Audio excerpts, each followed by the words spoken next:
Hello നമസ്കാരം. അങ്ങനെ കാത്തിരിപ്പിനൊടുവിൽ ആനന്ദ് ശ്രീബാല എന്ന ചിത്രത്തിൻ്റെ ആദ്യ ഷോ ഇപ്പോൾ കേരളത്തിലെ വിവിധ തിയേറ്ററുകളിൽ അവസാനിച്ച് ചിത്രത്തിൻ്റെ ആദ്യ റെസ്പോൺസൊക്കെ പുറത്തുവന്നുകൊണ്ടിരിക്കുകയാണ്. ആ ഒരു അപ്ഡേഷനാണ് ഇന്നൊരു വീഡിയോ ഭാഗത്ത്. വീഡിയോയിലേക്ക് മുൻപ് വീഡിയോ ലൈക്ക് ചെയ്യുക, ചാനൽ സബ്സ്ക്രൈബ് ചെയ്യുക. നവംബർ മാസം ധാരാളം ചിത്രങ്ങൾ OTT റിലീസ് ചെയ്യാൻ പോവുകയാണ്. നമ്മുടെ ചാനൽ ഭാഗം പരിശോധിച്ചാൽ നിങ്ങൾക്ക് കാണാൻ വേണ്ടി സാധിക്കുന്നതായിരിക്കും. അർജുൻ അശോകൻ, അപർണ ദാസ്, ഷൈജു കുറുപ്പ് എന്നൊക്കെ പ്രധാന കഥാപാത്രങ്ങളായി ഇന്ന് റിലീസ് ചെയ്ത ചിത്രമായിരുന്നു ആനന്ദ് ശ്രീബാല. എല്ലാ സിനിമാ പ്രേമികളും ഒരേപോലെ ചിത്രത്തിൻ്റെ റിലീസിനായി കാത്തിരിക്കുകയായിരുന്നു.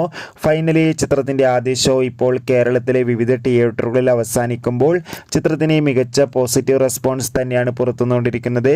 ചിത്രം കാണുന്ന സിനിമാ പ്രേമികളെല്ലാവരും ഒന്നടങ്കം പറയുകയാണ് ആനന്ദ് ശ്രീബാല എന്ന ചിത്രം മികച്ചൊരു ഇൻവെസ്റ്റിഗേഷൻ ത്രില്ലറാണെന്നും ചിത്രത്തിൽ നമുക്ക് അർജുൻ അശോകൻ്റെ അതിഗംഭീരമായ പെർഫോമൻസ് ഒക്കെ കാണാൻ വേണ്ടി സാധിക്കുന്നുണ്ടെന്നും കാത്തിരിക്കാം. കൂടുതൽ അപ്ഡേഷൻ അറിയാൻ വേണ്ടി ചിത്രം കണ്ടവരുടെ